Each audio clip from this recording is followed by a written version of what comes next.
두 번째는 이것이 필요합니다. 체험이 필요해요. 어떤 체험이냐? 영적 승리의 체험이 필요하다는 거예요. 모세만큼 하나님을 생생하게 체험한 사람이 또 있을까요? 이스라엘이 아말렉과 전쟁을 할 때였습니다. 모세가 손을 들고 기도하면 이스라엘이 이기고, 모세가 힘들어서 손을 내리면 이스라엘이 졌습니다. 그래서 아론과 훌이 모세가 손을 내리지 못하도록 양옆에서 손을 붙들어 주었죠.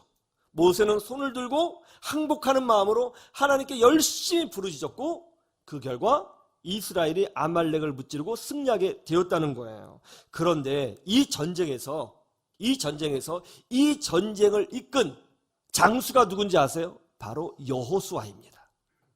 모세는 단지 말로만 하나님의 명령을 전달한 것이 아니었습니다. 모세가 경험하고 체험한 살아계신 하나님을 여호수아에게 보여줬던 것이죠.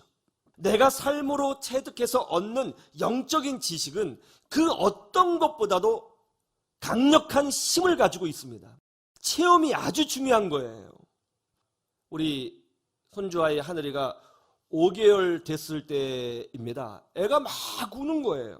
그러자 엄마 아빠가 애가 왜 우는지 몰라서 허둥지둥 되는 겁니다. 근데 제 귀에는 왜 우는지 알 것 같아요. 애를 셋 정도 키워보니까 느낌이 옵니다. 그래서 제가 그랬어요. 기저귀 갈아야 될 것 같은데. 그러니까 10분 전에 갈아줬다는 거예요. 한번 확인해 봐라. 확인해 보니까 아니나 달라요. 아주 풍성히 해놓으셨습니다. 또 아이가 막 우는 거예요. 이번에도 부모가 왜 우는지 몰라서 허둥지둥 되는 거예요. 배고파서 우는 것 같은데 느낌이 아니나 달라요. 배고파서 정신없이 먹는 거예요. 또 막 울어요. 이번엔 물어요. 아빠 왜 우는 것 같아요? 아픈 것 같은데? 열을 재보니까 38.5도예요. 느낌이 있어요. 아기의 울음소리가 다 다릅니다. 필요에 따라서. 그 느낌이 있어요. 요즘 젊은 사람들은 육아를 책으로 해요. 우리 아이 아플 때 뭐 이런 책을 가지고 육아를 해요. 이런 거랑 똑같잖아요. 책으로 축구하고, 책으로 탁구하고, 책으로 요리를 배운다. 여러분 이게 가능해요? 축구에 관한 책 100권 읽으면 손흥민 되는 거예요? 나이지리아 속담에 이런 속담이 있어요.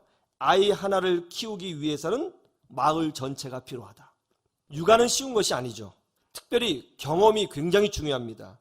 그런데 요즘은 핵가족이라 육아를 엄마 혼자 하는 거예요. 혼자 하려니까 얼마나 힘듭니까? 자꾸 짜증이 나죠. 정서적으로도 엄마도 피폐해지고 있죠. 그리고 아이를 자꾸 안아주니까 엄마들이 척추측만증이 많아요. 자기 육체가 피곤해요. 아이들한테 자꾸 짜증을 냅니다. 그러니까 아이들도 엄마랑 혼자 사니까 더 예민해져서 잠도 잘 안 자요. 그리고 요즘 세대 아이들은 사춘기도 더 심해요. 왜 이런 일이 벌어지는 거예요?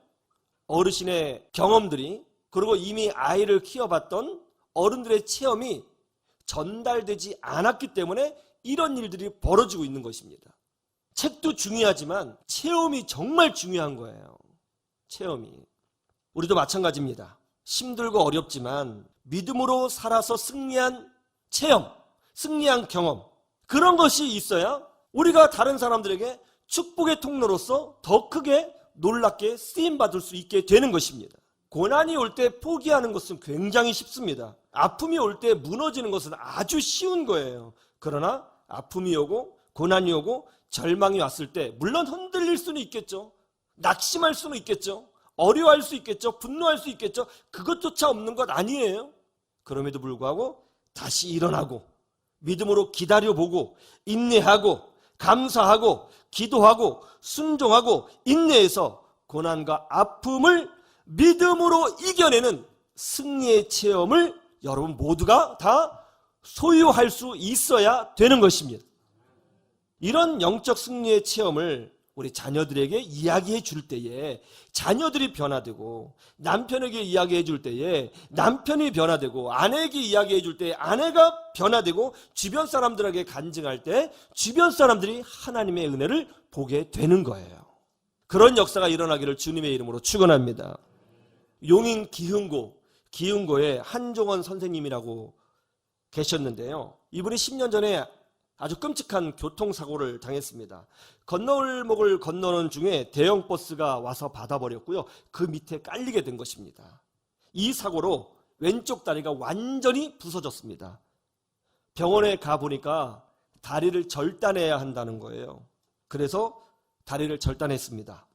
학교 선생님으로 편안한 삶을 살다가 다리가 없는 장애인으로 살게 되었습니다. 참 얼마나 가슴 아픈 일이에요. 그런데 이분이 참 대단하시더라고요. 다리를 절단한 수술을 마치고 회복실에 들어왔을 때 이분이 한 첫 마디가 뭐냐면 하나님 감사합니다 였대요. 여러분 놀랍지 않아요? 여러분 손가락 하나만 잘라줘도 하나님 원망하고 왜 이런 일이 벌어졌느냐고 낙심하고 그러는 경우가 많아요. 근데 하나님께 감사하다는 거예요. 왜냐? 생명을 지켜주셨기 때문에. 이분이 약 1년 7개월간 재활치료를 받았습니다. 그리고 휠체어를 타고요 테니스를 시작했습니다. 그리고 8개월 만에 장애인 전국 대회에 나가서 금메달을 땄습니다. 그런데 의사 선생님이 휠체어를 타는 것보다는 걷는 운동이 재활에 훨씬 더 좋으니까 걷는 운동을 하면 좋겠다 해서 이분이 의족을 착용을 하고 골프를 치기 시작했습니다. 2018년도에 여성 아마추어 장타대회에 출전했는데요. 비장애인들과 함께 시합을 해서 5등의 성적을 거두었습니다. 현재는 50세 이상의 세미 프로 골퍼가 되어서 비장애인들과 함께 경기에 나가고 있다고 해요. 요즘에 믿음을 저버리고 교회를 떠나는 청년들이 많습니다.